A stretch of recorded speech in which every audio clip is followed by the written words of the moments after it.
নারায়ণগঞ্জের আলোচিত ৭ খুন মামলায় নূর হোসেন ও র্যাবের সাবেক ৩ কর্মকর্তা সহ ২৬ জনের ফাঁসির আদেশ। আপিল করবেন আসামি পক্ষ। মাস্টারমাইন্ড নূর হোসেন, কর্নেল তারেক সাইদ সহ ২৬ জনকে বিজ্ঞ আদালত মৃত্যুদণ্ডে দণ্ডিত করেন। আমার আসামি মনে করে যে সে ন্যায় বিচার পায়নি, সে ন্যায় বিচার প্রাপ্তির লক্ষ্যে উচ্চ আদালতে আবেদন করিবে। রায়ে স্বজনদের সন্তোষ, দ্রুত রায় কার্যকরের দাবি। আমরা সন্তুষ্ট এই রায় হওয়াতে, হাইকোর্টে যাতে এই রায়টা বহাল থাকে, দ্রুত কার্যকর যেন হয় সেই আশায় আমরা আছি। দেখছিলেন প্রধান শিরোনাম। দুপুরের সময় সঙ্গে আছি সাজিদ রাজু এবং আমি ওয়াহিদা স্বপ্না। এবার অন্যান্য শীর্ষ সংবাদ। ৭ খুনের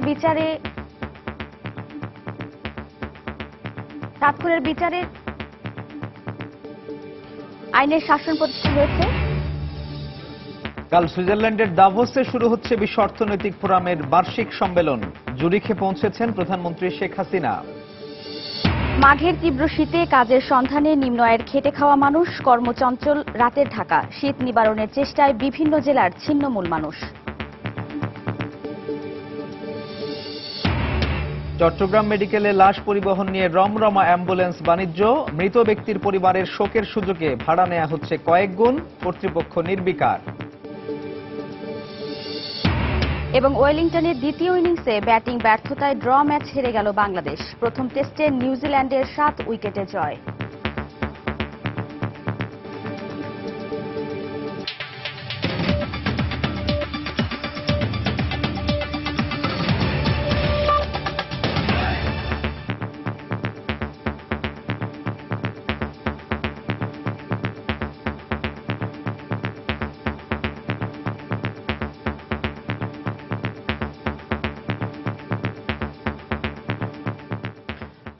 নারায়ণগঞ্জের আলোচিত ৭ খুন মামলায় ২৬ জনের মৃত্যুদণ্ড দিয়েছেন আদালত। মৃত্যুদণ্ডপ্রাপ্তদের মধ্যে প্রধান আসামি নূর হোসেন সহ র্যাবের সাবেক শীর্ষ কর্মকর্তারাও রয়েছেন। বাকি ৯ আসামির যাবজ্জীবন সহ বিভিন্ন মেয়াদে সাজা দেওয়া হয়েছে। সকালে কঠোর নিরাপত্তা ব্যবস্থার মধ্য দিয়ে রায় ঘোষণা করেন নারায়ণগঞ্জ জেলা ও দায়রা জজ আদালত। রায়ে সন্তোষ প্রকাশ করেছেন বাদীপক্ষের আইনজীবী ও স্বজনরা। তবে রায়ের বিরুদ্ধে আদালতে আপিল করবেন বলে জানিয়েছেন আসামি পক্ষের আইনজীবী। ৭ খুন মাপ এমন প্রবাদকে মিথ্যে প্রমাণ করে ২৬ জনের ফাঁসি দিলেন আদালত। সাথে বাকি ৯ জনের যাবজ্জীবন সহ সাজা হলো বিভিন্ন মেয়াদে। এর মধ্য দিয়ে দীর্ঘ পৌনে ৩ বছরের প্রতীক্ষার অবসান ঘটল সোমবার সকালে। সকাল ৯টার কিছু পরে নারায়ণগঞ্জ জেলা কারাগারে থাকা ১৮ জন আসামিকে হাজির করা হয় আদালতে। এরপর মূল আসামি নূর হোসেন সহ বাকি ৫ জনকে আনা হয় কাশিমপুর কারাগার থেকে। বেলা ১০টার পর মোট ২৩ আসামির উপস্থিতিতে রায় ঘোষণা করেন আদালত। এ রায়ে সন্তোষ প্রকাশ করেন বাদীপক্ষের আইনজীবী। তবে রায়ের বিরুদ্ধে উচ্চ আদালতে আপিল করার কথা জানান আসামি পক্ষের আইনজীবী। আজকে এই ২৬ জনের মৃত্যুদণ্ড এবং 9 জনের বিভিন্ন মেয়াদে সাজা প্রদান করা হয়। এই বাদীপক্ষের আইনজীবী হিসাবে আজকে আমি এই যে রায়, এই রায়ে আমি অত্যন্ত আনন্দিত এবং এই রায়ে আমরা অত্যন্ত খুশি হয়েছি। আদালত যে রায় দিয়েছেন, আমার আসামি মনে করে যে সে ন্যায় বিচার পায়নি, সে ন্যায় বিচার প্রাপ্তির লক্ষ্যে উচ্চ আদালতে আবেদন করিবে, উচ্চ আদালতে আপিল দায়ের করিবে। অন্যদিকে ঘোষিত রায় দ্রুত কার্যকরের দাবি জানান স্বজনরা। আমরা সবকিছু চাপ থাকার পরও আমরা সংগ্রাম করে গেছি। মাননীয় প্রধানমন্ত্রীর প্রতি আমি কৃতজ্ঞতা জানাই। ওনার আন্তরিকতার কারণে আজকে এতটুকু আমরা আগাইতে পেরেছি। আমরা সন্তুষ্ট এই রায় হওয়াতে। তবে আমরা চাই দ্রুত যাতে এই রায় কার্যকারিতা করা হোক এবং হাইকোর্টে যাতে এই রায়টা বহাল থাকে। আমরা সন্তুষ্ট রায়ে আজকে আমার বাবার আত্মার শান্তি হবে আমরা আশা করি। দ্রুত কার্যকর যেন হয় সেই আশায় আমরা আছি। এদিকে চাঞ্চল্যকর এই মামলার রায়কে কেন্দ্র করে নজিরবিহীন নিরাপত্তা বলয় গড়ে তোলা হয় আদালত চত্বর সহ পুরো নারায়ণগঞ্জেই। আতিকুর রহমান তামাল, সময় সংবাদ, নারায়ণগঞ্জ। কেউই বিচারের ঊর্ধ্বে নয়, তা নারায়ণগঞ্জের ৭ খুনের বিচারের মাধ্যমে প্রমাণিত হয়েছে বলে মন্তব্য করেছেন স্বরাষ্ট্রমন্ত্রী আসাদুজ্জামান খান কামাল। দুপুরে সচিবালয়ে সাংবাদিকদের সঙ্গে আলাপকালে এক প্রতিক্রিয়ায় তিনি একথা জানান। এ সময় স্বরাষ্ট্রমন্ত্রী আরো বলেন, কিছু বিপদগামী সদস্য এ হত্যার সঙ্গে জড়িত থাকলেও এর দায়ভার নেবে না আইনশৃঙ্খলা বাহিনী। আইনের শাসন যে দেশে প্রতিষ্ঠিত এবং আইনের শাসন নিয়ে যে আমরা কথা বলি যে আমরা কাউকে ছাড় দিচ্ছি না, সে যেই হোক, সেটাই আবার প্রমাণিত। প্রতিষ্ঠান হিসাবে তো কোনো প্রশ্নই আসে না। প্রতিষ্ঠান দায় দায়িত্ব নিবে কেন? প্রতিষ্ঠান যদি দায় দায়িত্ব নিত তাহলে প্রতিষ্ঠান তো এর বিরুদ্ধে দাঁড়িয়েত। যেহেতু তাদের সদস্যরাও আইনের ঊর্ধ্বে নয়, এটাই প্রমাণিত হয়েছে। আমার মনে হয় র্যাব আরো প্রতিষ্ঠিত হয়েছে। নারায়ণগঞ্জের এই 7 খুন মামলায় উচ্চপদস্থ 3 র্যাব কর্মকর্তা সহ 26 জনের ফাঁসির আদেশে দেশে আইনের শাসন প্রতিষ্ঠা হয়েছে বলে উল্লেখ করেছেন আইনমন্ত্রী অ্যাডভোকেট আনিসুল হক। তিনি বলেছেন, এজন্য এই জঘন্য হত্যাকাণ্ডের পরে জনমনে যে ভীতির সঞ্চার হয়েছে তা দূর করতে হবে। দুপুরে সচিবালয়ে সাংবাদিকদের সঙ্গে আলাপকালে এক প্রশ্নের জবাবে তিনি একথা বলেন। মন্ত্রী বলেন, পরবর্তী যে আইনি প্রক্রিয়া আছে সেগুলো শেষ করেই ফাঁসির রায় কার্যকর করা হবে। বিজ্ঞ আদালত এই অপরাধের নৃশংসতা, এই অপরাধের যে ষড়যন্ত্রের যে ঘৃণ্যতা, এইসব বিচার করে ফাঁসি দিয়েছেন। জনগণ এই রায়ে সন্তুষ্ট হবে এবং এই ঘৃণ্য অপরাধে যে একটা ভীতির সৃষ্টি হয়েছিল সেই ভীতি দূর হবে। যেই অপরাধ করুক তাকে বিচারের আওতায় এনে তার সুষ্ঠু বিচার করাই হচ্ছে রাষ্ট্রের দায়িত্ব। আমার মনে হয় সেই দায়িত্ব আমরা পালন করতে পেরেছি। এখানে আইনের শাসন প্রতিষ্ঠা হয়েছে। চাঞ্চল্যকর 7 খুনের রায়ে আইনের শাসন প্রতিষ্ঠার পাশাপাশি জনগণের মধ্যে বিচারহীনতার অসহায়ত্ব দূর করতে ভূমিকা রাখবে বলে মন্তব্য করেছেন বিএনপির ভাইস চেয়ারম্যান শামসুজ্জামান দুদু। সকালে জাতীয় প্রেস ক্লাবের সামনে এক মানববন্ধন কর্মসূচিতে অংশ নিয়ে তিনি এ মন্তব্য করেন। সাগর রুনির সহ অন্যান্য হত্যাকাণ্ডেরও এমন দৃষ্টান্তমূলক বিচার হবে বলেও দাবি করেন তিনি। অনেকের একটা বিশ্বাস যে এই অনেক মামলার যে পরিণতি হয়, এই মামলারও হয়তো সেই পরিণতি হয়। কিন্তু আমরা আজকে যে মামলার রায় পেয়েছি সেটাকে বলবো আইন শাসন প্রতিষ্ঠা করার জন্য। মানুষের ভিতরে যে আতঙ্ক, যে অসহায়ত্বতা, সেই অসহায়ত্বটাকে দূর করার জন্য আজকে নারায়ণগঞ্জের 7 মার্ডারের এই রায় প্রত্যাশিত ভূমিকা পালন করবে বলে আমি মনে করি। 7 খুনের এই ঘটনা জানাজানি হওয়ার পর মুহূর্তেই পাল্টে যায় দৃশ্যপট। স্বজনের আহাজারিতে ভারী হয়ে ওঠে শীতলক্ষ্যা পাড়ের পরিবেশ। সহিংস বিক্ষোভে ফেটে পড়ে নিহত কাউন্সিলর নজরুলের সমর্থকরা। হত্যার নৃশংসতার খবর জেনে শিউরে ওঠেন দেশবাসীও। অপহৃত 7 জনের মৃতদেহ উদ্ধার এবং পরের ঘটনাবলী জানাচ্ছেন শফিক মোহাম্মদ।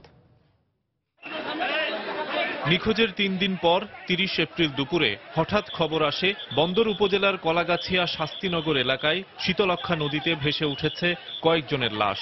এমন খবরে সেখানে ছুটে যান স্বজনরা। অপহৃত প্যানেল মেয়র নজরুল ইসলামের স্ত্রী প্রথমে তার স্বামীর লাশ শনাক্ত করেন। একে একে জানা যায় বাকি 5 জনের পরিচয়ও।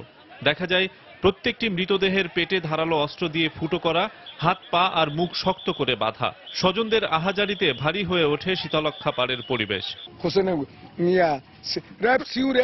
প্রতিক্রিয়ায় শোকে স্তব্ধ প্যানেল মেয়র নজরুল ইসলামের শ্বশুর অভিযোগ করেন র্যাব এই হত্যাকাণ্ড ঘটিয়েছে, আর টাকার বিনিময়ে তাদেরকে দিয়ে এই কাজটি করিয়েছেন ওয়ার্ড কাউন্সিলর নূর হোসেন।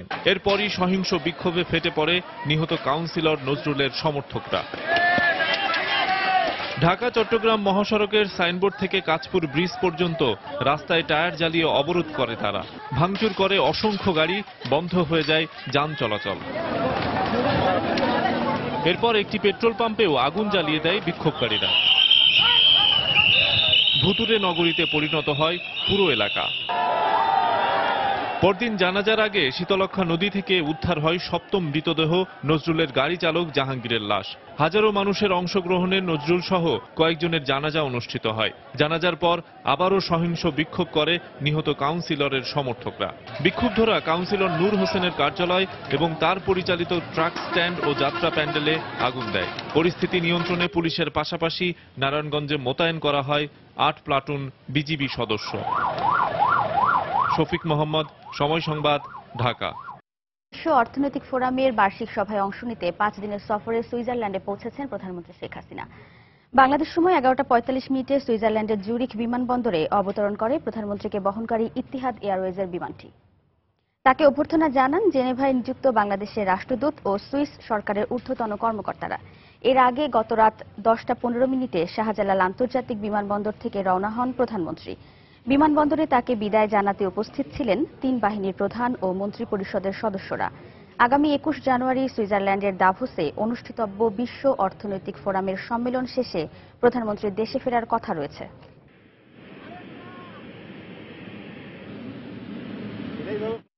আগামীকাল সুইজারল্যান্ডের দাভোসে শুরু হচ্ছে 4 দিনব্যাপী ওয়ার্ল্ড ইকোনমিক ফোরামের 4 দিনব্যাপী 47তম বার্ষিক সম্মেলন। এই সম্মেলনে শিল্প, বাণিজ্য, বিনিয়োগ, উন্নয়ন ও নিরাপত্তা এই 5টি বিষয়ের উপর গুরুত্ব আরোপ করে পরবর্তী করণীয় নির্ধারণ করা হবে।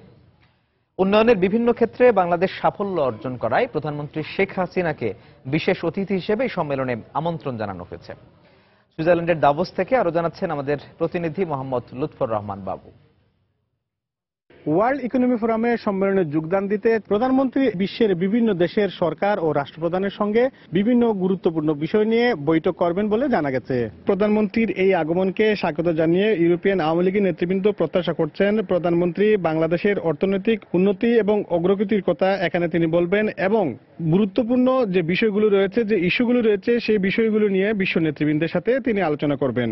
বাংলাদেশের যে উন্নতি হয়েছে এটা আকৃষ্ট জননেত্রী শেখ হাসিনাকে দাওয়াত করা হয়েছে এই কনফারেন্সের স্পেশাল অতিথি হিসাবে এবং তিনি এখানে প্রধান ভূমিকা পালন করার মধ্যে একজন থাকবেন বলে আমরা জানতে পেরেছি।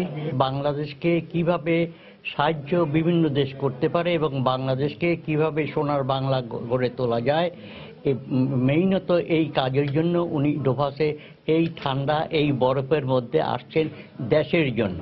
4 দিনের এই সম্মেলনে বিশ্বের বিভিন্ন দেশের 3000-এর অধিক ব্যবসায়ী ও রাজনৈতিক নেতৃবৃন্দ বিশ্বের বিভিন্ন গুরুত্বপূর্ণ ইস্যু নিয়ে আলোচনা করবেন।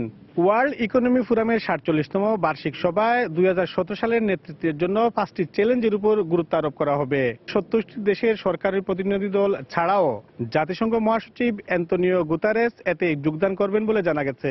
এবারে সম্মেলন উদ্বোধন করবেন চীনের প্রেসিডেন্ট শি জিনপিং। সুইজারল্যান্ডের ওয়ার্ল্ড ইকোনমি ফোরামের দাভোস থেকে মোহাম্মদ লুৎফর রহমান বাবু, সময় সংবাদ। মাঘ মাসের তীব্র শীতেও খেটে খাওয়া মানুষের বিশ্রামের সুযোগ নেই। রাজধানী ঢাকায় শীতের রাতেও কর্মচঞ্চল তারা। ঢাকার রাজধানীর বাজারগুলো তারাই জাগিয়ে রেখেছেন। জীবিকার টানে কাজের উদ্দেশ্যে বের হয়ে সংগ্রাম করে চলেছেন অবিরত। আরো জানাচ্ছেন এমআর আমিন।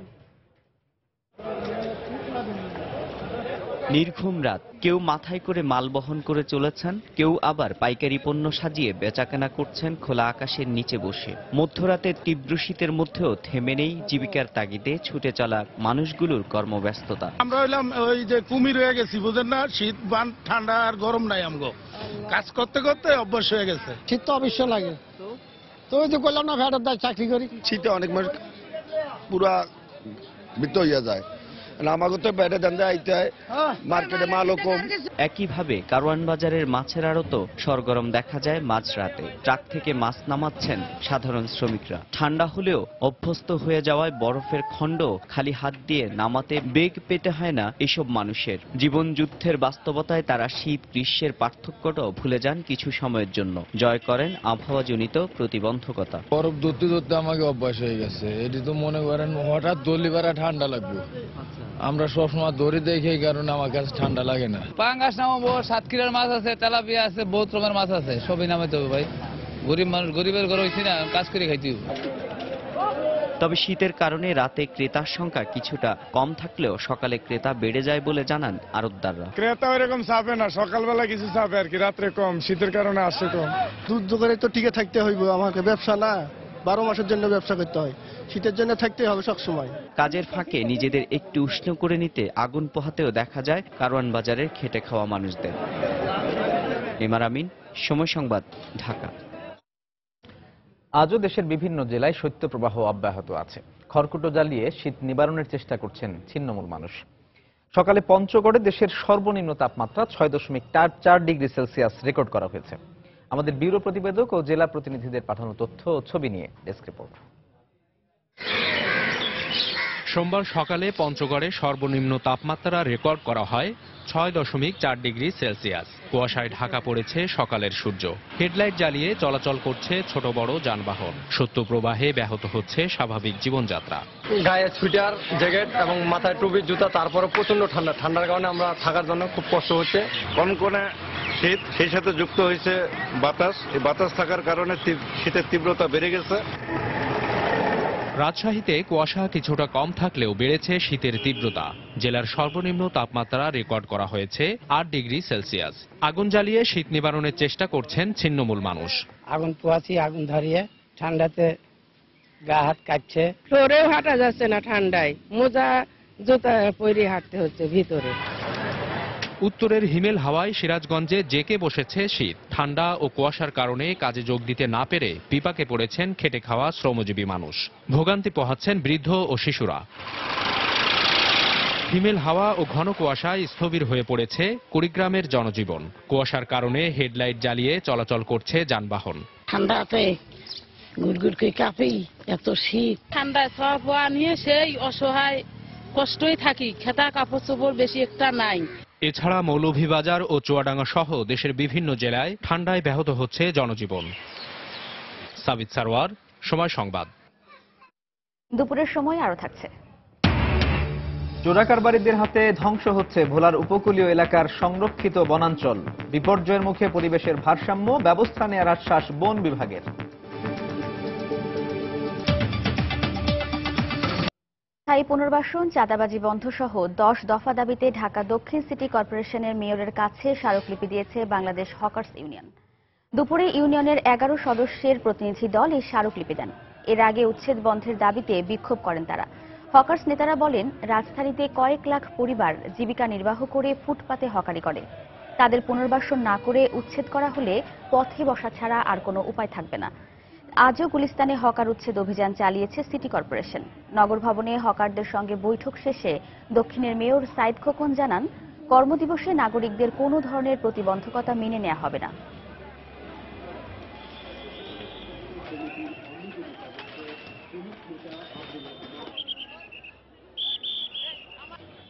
পুনর্বাসন ছাড়া হকার উচ্ছেদ চলবে না। হকারদের রাষ্ট্রীয় স্বীকৃতি চাই। চাঁদাবাজি বন্ধ করতে হবে। হকারদের দমন পীড়ন নির্যাতন বন্ধ করতে হবে। প্রকৃত হকারদের তালিকাভুক্তি সহ আইডি কার্ড দিতে হবে। সাধারণ জনগণের পথ চলা কোনোভাবেই প্রতিবন্ধকতা এই কর্পোরেশন মেনে নেবে না। হলিডে মার্কেট এই কর্পোরেশন সিদ্ধান্ত নিয়েছে ছুটির দিনগুলোতে এবং সরকারি ছুটির দিন এবং সাপ্তাহিক ছুটির দিনগুলোতে হলিডে মার্কেটের যে বিষয় উদ্যোগ ইতিমধ্যে আমরা গ্রহণ করেছি। চট্টগ্রাম মেডিকেল কলেজ হাসপাতালে লাশ পরিবহন নিয়ে চলছে অ্যাম্বুলেন্স চালক মালিকদের রমরমা বাণিজ্য। মৃত ব্যক্তির পরিবারের শোকের সুযোগে সিন্ডিকেটের মাধ্যমে জিম্মি করে হাতিয়ে নেওয়া হচ্ছে নির্ধারিত ভাড়ার কয়েক গুণ বেশি টাকা।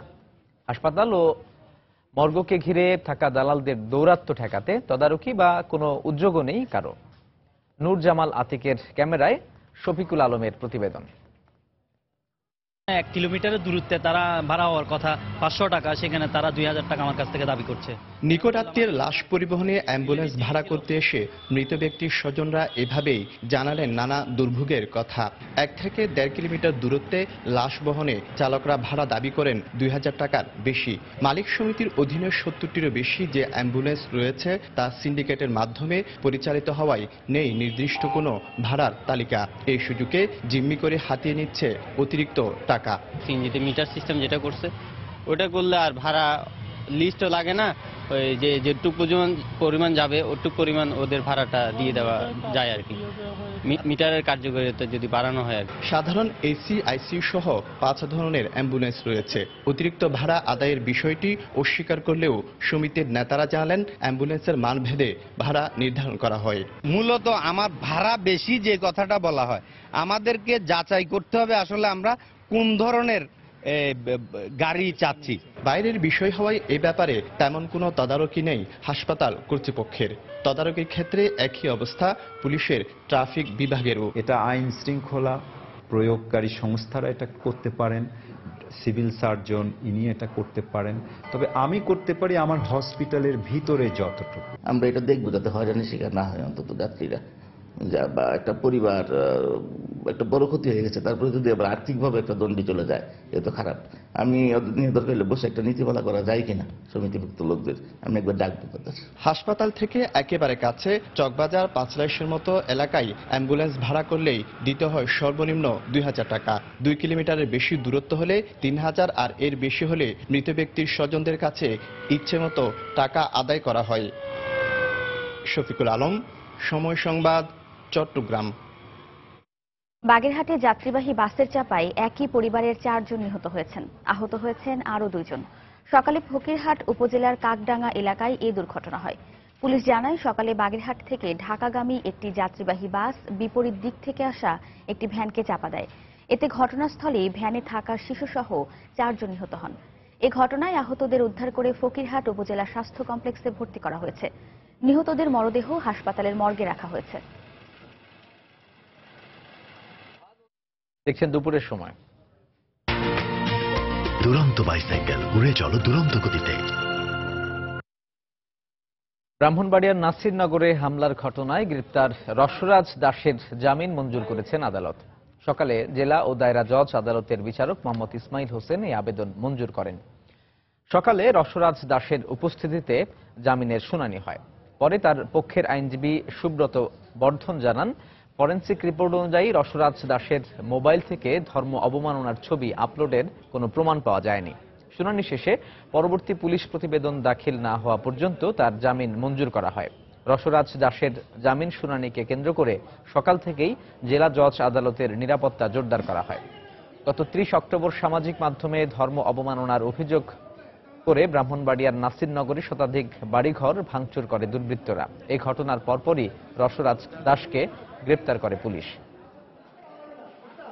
কোনো এক্সিস্টেন্স অফ আপলোডিং ফ্যাক্টস রসরাজের মোবাইল থেকে হয়েছে এটা পাওয়া যায়নি, যেই কারণে লার্নেড কোর্ট প্লিজড হয়ে আপ টু পুলিশ রিপোর্ট রসরাজকে জামিনে মুক্তি দিয়েছেন। রসরাজের যদি চেহারা দেখেন, তার যদি আচার আচরণ দেখেন, শিক্ষাগত যোগ্যতা দেখেন, তার দ্বারা এই ধরনের পোস্ট করা আদৌ সম্ভবপর না, এবং তদন্ততে বিভিন্ন আঙ্গিকে তার কোনো সম্পৃক্ততা পাওয়া যায় নাই। কর্তৃপক্ষের দায়িত্বহীনতার কারণে চোরা কারবারিদের হাতে থেকে রক্ষা পাচ্ছে না ভোলার উপকূলীয় এলাকার সংরক্ষিত বনাঞ্চল। চোখের সামনেই সবুজ বেষ্টনীর গাছ কেটে পোড়ানো হচ্ছে ইট ভাটার জ্বালানি হিসেবে। এভাবে চলতে থাকলে উপকূলের পরিবেশ বিপর্যয়ের মুখে পড়বে বলে আশঙ্কা সচেতন মহলের। নাসিরউদ্দিন লিটনের তথ্য ও উৎপল দেবনাথের ছবিতে ডেস্ক রিপোর্ট। দ্বীপ জেলা ভোলাকে প্রাকৃতিক ঝড় জলোচ্ছ্বাস থেকে রক্ষা, ভূমিক্ষয় রোধ ও নতুন চর স্থায়ী করতে সাগরকূলে সবুজ বনের প্রাচীর গড়ে তোলে বন বিভাগ। ইতোমধ্যে 90,000-এর বেশি হেক্টর এলাকাতে সংরক্ষিত বন ঘোষণা করে সব ধরনের গাছ কাটার ওপর নিষেধাজ্ঞা জারি করা হয়।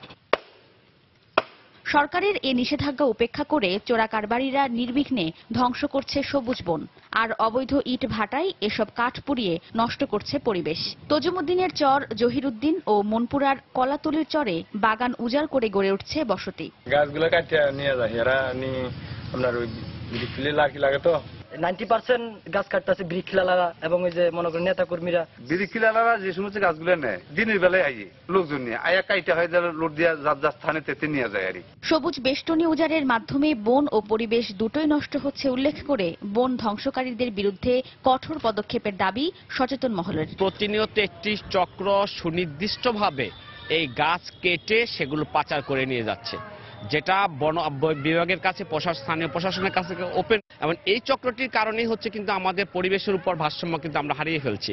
এদিকে বন বিভাগের কর্মকর্তাদের দাবি, বারবার অভিযান চালানো হলেও অবৈধ ইট ভাটার কারণে বন উজাড় বন্ধ করা যাচ্ছে না। অবশ্য পরিবেশ ধ্বংসকারী ইট ভাটাগুলো পর্যায়ক্রমে বন্ধ করার কথা জানান জেলা প্রশাসক।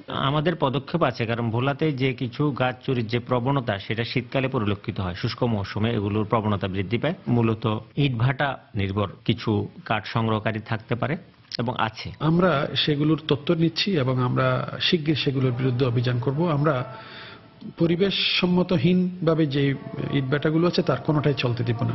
জেলার সাগরকুলের ৩৫টি চরে প্রায় ৯৩,০০০ হেক্টর সংরক্ষিত বন রয়েছে।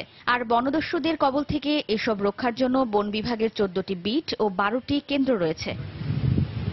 সময় সংবাদ, ভোলা। দুপুরের সময় আরো থাকছে। কিরগিজস্তানে আবাসিক এলাকায় কার্গো বিমান বিধ্বস্ত, নিহত অন্তত ৩৭, ধ্বংস হয়ে গেছে বেশ কয়েকটি ভবন। দেশের ব্যাংকিং খাতে সুশাসন প্রতিষ্ঠাই বাংলাদেশের জন্য বড় চ্যালেঞ্জ বলে মন্তব্য করেছেন বিশ্বব্যাংকের কান্ট্রি ডিরেক্টর চিমি আউফান। তবে বাংলাদেশের ব্যাংকিং খাতের উন্নয়নে বিশ্বব্যাংক সর্বাত্মক সহায়তা করবে বলেও জানান তিনি।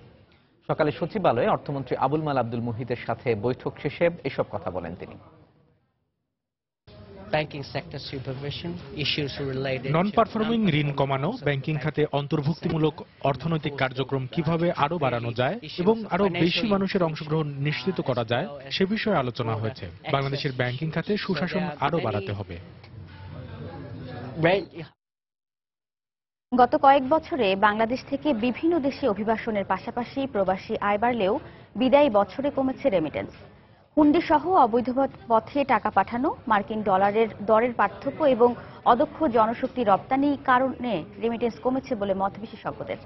এ প্রবণতাকে উদ্বেগজনক উল্লেখ করে বিষয়টি খতিয়ে দেখার পাশাপাশি আয় বাড়ানোর প্রক্রিয়া সহজ করতে কেন্দ্রীয় ব্যাংককে উদ্যোগ নেওয়ার তাগিদ দিয়েছে প্রবাসী কল্যাণ মন্ত্রণালয়।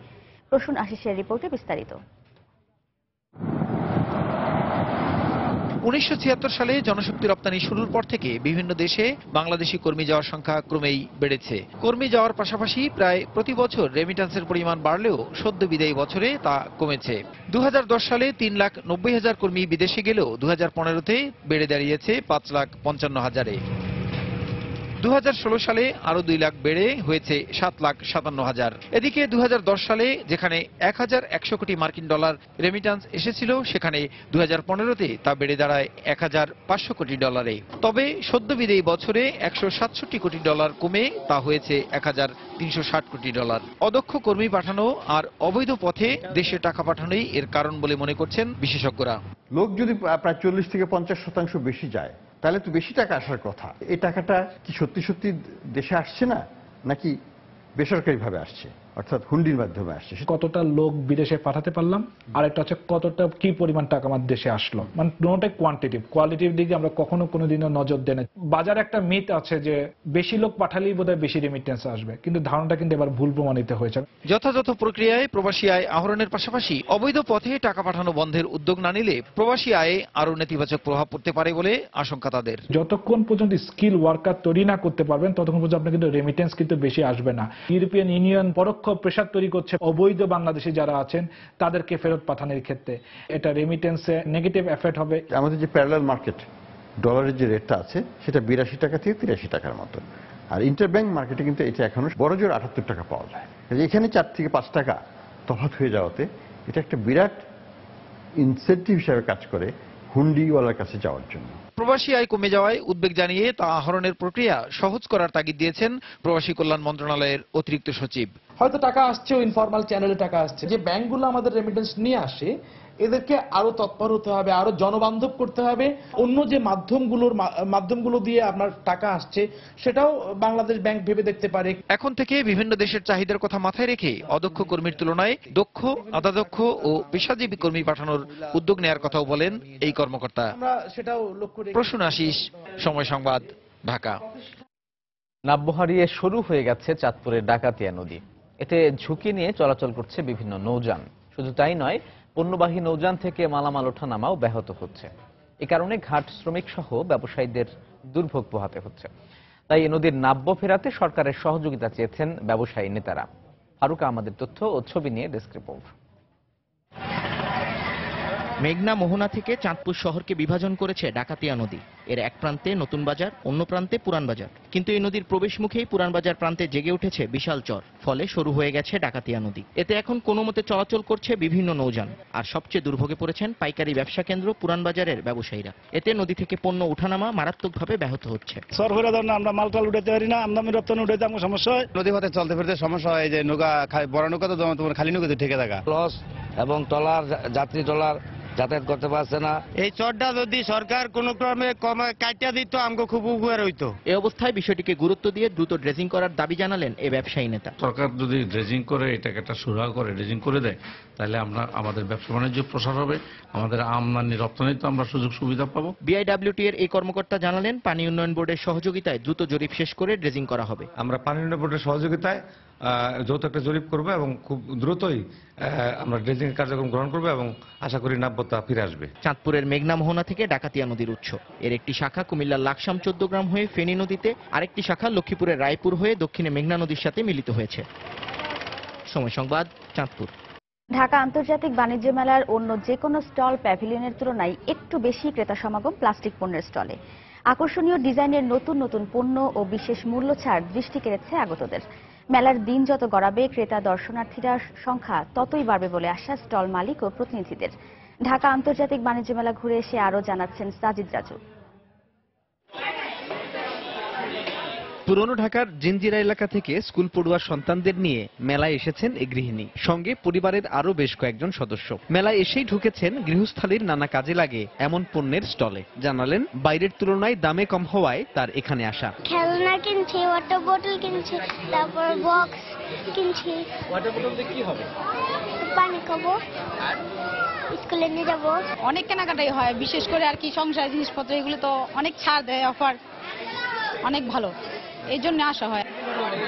স্টল প্রতিনিধিরা জানালেন শতাধিক রকমের পণ্যের সমাহার এসব স্টল প্যাভিলিয়নে। গৃহস্থালী পণ্য হওয়ায় নারীদের উপস্থিতি এখানে বেশি, তাই সংসারের নানা খুঁটিনাটি জিনিসটি খুঁজে নেন গৃহিণীরা। অনেক কিছু দেখতে পারছি আর অনেক কিছু কিনলাম, অনেক ভালো লাগছে এখানে এসে। ডেকোরেশন সুন্দর, এদের ব্যবহার সবকিছুই ভালো, তো মূলত এই জন্যই মেলায় আসা, সবকিছু দেখে শুনে একটা ভালো জিনিস নিয়ে যাওয়া। বাইরে তো ঘুরলে বিভিন্ন জায়গায় ঘুরে জিনিসটা পাওয়া যায়, কিন্তু মেলায় আসলে আমরা একই সঙ্গে জিনিসগুলি পাই। অন্তত 5% 10% হলেও ছাড় থাকে, সেটাও একটা আমাদের জন্য সুবিধাজনক। বিক্রয় প্রতিনিধিরা বলছেন ছুটির দিনে তাদের স্টলে সকাল থেকেই থাকে ভিড়, সেই সঙ্গে প্রতিদিনই বিকেল থেকে বাড়তে থাকে ক্রেতা সমাগম। অন্যান্য বছরের তুলনায় এবার বিকিনিতে অনেক বেশি সাড়া পাবেন বলেও মনে করেন তারা। হাউস হোল্ড প্রোডাক্ট গুলো, যেমন আমাদের নতুন একটা ওয়ার্ডরোব আসছে, এই ওয়ার্ডরোবের চাহিদাটা অনেক বেশি, এটা আমরা 10% ডিসকাউন্ট দিচ্ছি। গত বছরে 5ই জানুয়ারির পরে একটা রাজনৈতিক একটা অস্থিরতার ব্যাপার ছিল, এই বছর এখন মধ্যে এরকম কোনো ইস্যু না হয়। এখন পর্যন্ত কাস্টমার প্রেজেন্টটা ভালো, ভিজিটররা যখন প্রোডাক্ট দেখে যাবে, আমরা নতুন প্রায় 100 আইটেম নিয়ে আসি, এটা যখন তাদের পছন্দ হবে নেক্সট যখন তারা আসবে কিনে নিয়ে যাবে। যারা বেশি দামের ও পরিমাণের পণ্য কিনছেন তাদের সুবিধার জন্য মেলা উপলক্ষে হোম ডেলিভারি দেয়া হচ্ছে বলেও জানালেন স্টল প্রতিনিধিরা। সাজিদ রাজু, সময় সংবাদ, ঢাকা। দেখছিলেন আমার তৈরি করা একটি প্রতিবেদন। জাতিসংঘের মানবাধিকার বিষয়ক বিশেষ দূত ইয়াঙ্গি লিকে উত্তরাঞ্চলীয় রাখাইন রাজ্যে প্রবেশ করতে দেয়নি মিয়ানমার। কাতার ভিত্তিক সংবাদ মাধ্যম আল জাজিরা জানায় নিরাপত্তা নিয়ে শঙ্কা থাকায় তাকে গ্রামে প্রবেশ করতে দেয়নি মিয়ানমার সরকার। তবে লিকে রোহিঙ্গা অধ্যুষিত গ্রামগুলোর সরকার অনুমোদিত কয়েকজনের সঙ্গে কথা বলার সুযোগ দেওয়া হয়। 12 দিনের জন্য মিয়ানমার সফরে গিয়েছেন লি। এর মধ্যে রাখাইন রাজ্যে 3 দিন অবস্থান করার কথা রয়েছে তার, যেখানে প্রায় 12 লাখ রোহিঙ্গা বসবাস করছেন। রোহিঙ্গারা কয়েক দশক ধরে মৌলিক চাহিদা থেকে বঞ্চিত হওয়ার পাশাপাশি নির্যাতনের শিকার হচ্ছেন। রোহিঙ্গা গ্রাম ছাড়াও রোববার তিনি অক্টোবরে হামলার শিকার বর্ডার পোস্ট ও স্থানীয় একটি কারাগারও পরিদর্শন করেন। এর আগে লি রোহিঙ্গা অধ্যুষিত এলাকার পার্শ্ববর্তী শহর সিতের স্থানীয় মুসলিম সম্প্রদায়ের নেতাদের সঙ্গে বৈঠক করেন। তবে জাতিসংঘ সহ আন্তর্জাতিক সম্প্রদায়ের সুষ্ঠুভাবে রোহিঙ্গা সমস্যার সমাধানের কোনো ইচ্ছা নেই অভিযোগ করে ইয়াঙ্গি লির সঙ্গে বৈঠকের অনুরোধ প্রত্যাখ্যান করেছে আরকান ন্যাশনাল পার্টি।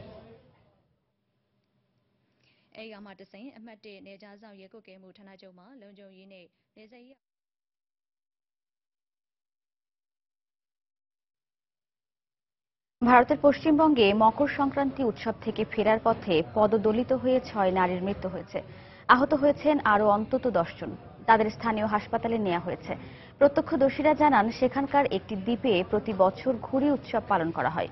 উৎসব দেখতে সেখানে হাজারো দর্শনার্থীর সমাগম ঘটে। তাদেরই একটি অংশ ফিরে যাওয়ার পথে রোববার গঙ্গাসাগরের পাড়ে দুর্ঘটনার কবলে পড়ে। বিহারের নৌকাডুবির ঘটনায় 24 জন নিহত হওয়ার পরদিন এই ঘটনা ঘটল।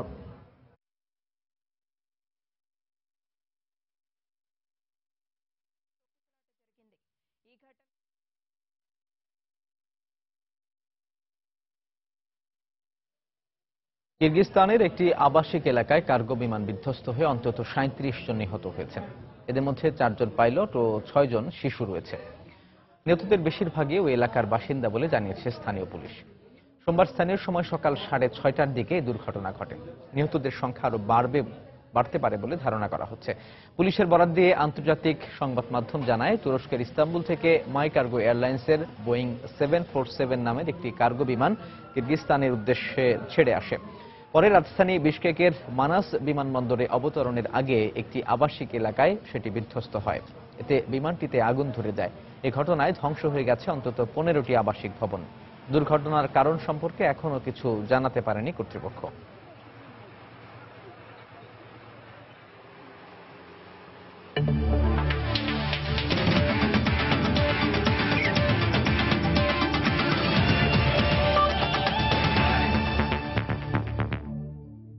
বাংলাদেশ নিউজিল্যান্ড সিরিজের খবর। ওয়েলিংটনে সিরিজের প্রথম টেস্টে 7 উইকেটের জয় পেয়েছে নিউজিল্যান্ড। দ্বিতীয় ইনিংসে বাংলাদেশের দেয়া 217 রানের টার্গেটে ব্যাট করতে নেমে কেইন উইলিয়ামসনের সেঞ্চুরিতে সহজ জয় পায় স্বাগতিকরা। এর আগে কিউইদের বোলিং তোপে মাত্র 160 রানে গুটিয়ে যায় টাইগাররা। প্রথম টেস্ট জিতে সিরিজে 1-0 এগিয়ে ব্ল্যাক ক্যাপসরা। নিউজিল্যান্ড থেকে মুস্তাফিজুল হক আকাশের ক্যামেরায় আরও জানাচ্ছেন হুমায়ুন কবির রোজ। আগের দিনে এলোমেলো বাংলাদেশ, এদিন গোছানো শুরুর প্রত্যাশায়, কিন্তু ডাবল সেঞ্চুরিয়ান সাকিব একই করলেন। দিনের প্রথম ওভারেই উইকেট বিলিয়ে দিলেন তিনি। সাকিবের দৃষ্টিকটু শটের পর শক্ত হাতে প্রতিরোধ করা মুমিনুলের আউটও ছিল বেমানান। তিনি ফেরেন ব্যক্তিগত 30 আর দলীয় 5 উইকেটে 95 রানে। চাপে পড়ে বাংলাদেশ। আগের দিনে আহত অধিনায়ক মুশফিক আসলেন উইকেটে। সাউদি বোল্টরা মিলে বাউন্সে বিভ্রান্ত করার প্রাণপণ চেষ্টা তাকে, কিন্তু আচমকা সাউদির এই বাউন্স মাটিতে লুটিয়ে ফেলে টাইগার অধিনায়ককে। আহত হয়ে মুশফিককে যেতে হয় হাসপাতালের বেডে। একের পর এক ব্যাটসম্যানকে হারিয়ে বাংলাদেশ দলও তখন জরুরি বিভাগে। কিন্তু তখনও ব্যাট হাতে বেসিন রিজার্ভের উইকেটে অবিচল ছিলেন সাব্বির রহমান। দারুণ বিপদের মাঝেও সাহসিকতার সাথে বুক চিতিয়ে লড়েছেন সাধ্য মতন। তাসকিন পারেননি সঙ্গ দিতে।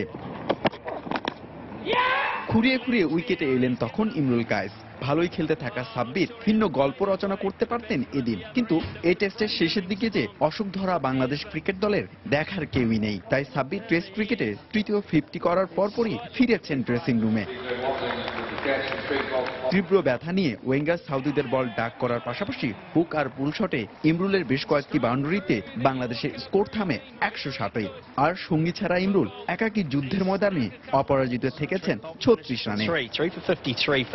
জিততে হলে নিউজিল্যান্ডের টার্গেট 57 ওভারে 217 রান। হোম গ্রাউন্ডে এই রান অসাধ্য কিছু নয় কিউইদের কাছে। তবে এ টেস্টে মেঘে ঢাকার পর হঠাৎই আলো ছড়ালেন ইংল্যান্ড বধের নায়ক মেহেদী মিরাজ। পরপর 2 ওভারে নিউজিল্যান্ডের ওপেনিং জুটি ছেটে ফেলেন তিনি। দলীয় 32 রানে রাভাল লাথামের উইকেটে কিঞ্চিত রোমাঞ্চ ছুঁয়েছিল বাংলাদেশের ক্রিকেট প্রেমীদের হৃদয়ে। কিন্তু সুখের সময় অতটুকু যে ছিল টাইগার প্রেমীদের। নিউজিল্যান্ডের 2 ব্যাটিং স্তম্ভ কেন উইলিয়ামসন আর রস টেইলর মিলে হতাশায় পুরালেন বাংলাদেশের বোলারদের। 163 রানের কার্যকরী জুটি করে টেইলর 60 রানে আউট হলেও কিউই অধিনায়ক উইলিয়ামসনের 15তম টেস্ট সেঞ্চুরিতে প্রত্যাশার প্রাপ্তি মেলে নিউজিল্যান্ডের। 130 বছরের টেস্ট ক্রিকেট ইতিহাসে এই প্রথম 595 রানের পাহাড়সমান স্কোর করেও হারল বাংলাদেশ। সমর্থকদের প্রত্যাশা ছিল অন্তত ড্র করবে টাইগাররা, কিন্তু কেন হলো না, এর দায়টা পুরোপুরি ব্যাটসম্যানদের। এমন অবস্থায় ক্রিকেট বিশ্লেষকরা বলছেন, এই ভুল থেকে এখন শিক্ষা না নিলে ভবিষ্যতে বিদেশের মাটিতে টেস্ট জয়ের স্বপ্ন দিবা স্বপ্নই থেকে যাবে। ওয়েলিংটনের বেসিং রিজার্ভ থেকে হুমায়ুন কবির রোজ, সময় সংবাদ, নিউজিল্যান্ড। ওয়েলিংটনে নিশ্চিত ড্রয়ের সুযোগ পেয়েও শেষ পর্যন্ত হেরে গেল বাংলাদেশ দল। এমন হারের জন্য ব্যাটসম্যানদের বাজে শটের সঙ্গে নিজেদের দুর্ভাগ্যকে দায়ী করছেন তামিম ইকবাল। মুশফিক, ইমরুল ইনজুরিতে না থাকলে ম্যাচের ফল অন্যরকম হতে পারত বলেও জানান তামিম। এদিকে টাইগাররা হারলেও তাদের প্রশংসা করেছেন নিউজিল্যান্ড অধিনায়ক কেন উইলিয়ামসন। অনেক ভালো খেলেছি, অনেক পজিটিভ আছে, but end of the day we lost the match, ঠিক না? So we are very disappointed. As a cricketers we are very disappointed যে আমরা একটা ম্যাচ হেরেছি। হয়তো বা এখানে 10টা জিনিস পজিটিভ আছে। 2জন রেকর্ড পার্টনারশিপ করেছে, একজন ডাবল সেঞ্চুরি করেছে, একজন 160 করেছে, but end of the day we have lost the match, and this is what matters. মুশফিকের ইনজুরি হয়, একটা টার্নিং পয়েন্ট হইতে পারে। আমার ভুল শট খেলে আউট হওয়া একটা টার্নিং পয়েন্ট হতে পারে। দেয়ার আর লট অফ থিংস, আমি এরকম অনেক কিছুই বলতে পারি। Will try to identify where we have gone wrong and ওটা ঠিকঠাক করে যত তাড়াতাড়ি we need to be prepared for the next one. Certainly unlucky with the injuries. That's প্রতিকূল কন্ডিশনেও বাংলাদেশ দারুণ খেলেছে। শেষ দিন ইনজুরি ওদের পিছিয়ে দিয়েছে, এটা সত্যি দুর্ভাগ্যজনক। তবে আমাদের ক্রিকেটাররা ওদের কোনো সুযোগ দেয়নি। 3 বিভাগেই ভালো খেলেছি আমরা। পরের ম্যাচেও এই ধারাবাহিকতা ধরে রাখতে চাই। was soft and damp, and I think both. দুপুরের সময় এ পর্যায়ে শীর্ষ সংবাদ জানিয়ে দিচ্ছি আরেকবার। নারায়ণগঞ্জের আলোচিত 7 খুন মামলার প্রধান আসামি নূর হোসেন ও র্যাবের সাবেক 3 কর্মকর্তা সহ 26 জনের ফাঁসির আদেশ, বাকিদের বিভিন্ন মেয়াদে সাজা। ফাঁসির রায়ে বাদীপক্ষের আইনজীবী ও স্বজনদের সন্তোষ, দ্রুত কার্যকরের দাবি। উচ্চ আদালতে আপিল করবেন আসামিপক্ষ। কাল সুইজারল্যান্ডের দাভোসে শুরু হচ্ছে বিশ্ব অর্থনৈতিক ফোরামের বার্ষিক সম্মেলন। জুরিখে পৌঁছেছেন প্রধানমন্ত্রী শেখ হাসিনা। মাঘের তীব্র শীতে কাজের সন্ধানে নিম্ন আয়ের খেটে খাওয়া মানুষ, কর্মচঞ্চল রাতের ঢাকা। শীত নিবারণের চেষ্টায় বিভিন্ন জেলার ছিন্নমূল মানুষ। এবং ওয়েলিংটনে দ্বিতীয় ইনিংসে ব্যাটিং ব্যর্থতায় ড্র ম্যাচ হেরে গেল বাংলাদেশ। প্রথম টেস্টে নিউজিল্যান্ডের 7 উইকেটের জয়।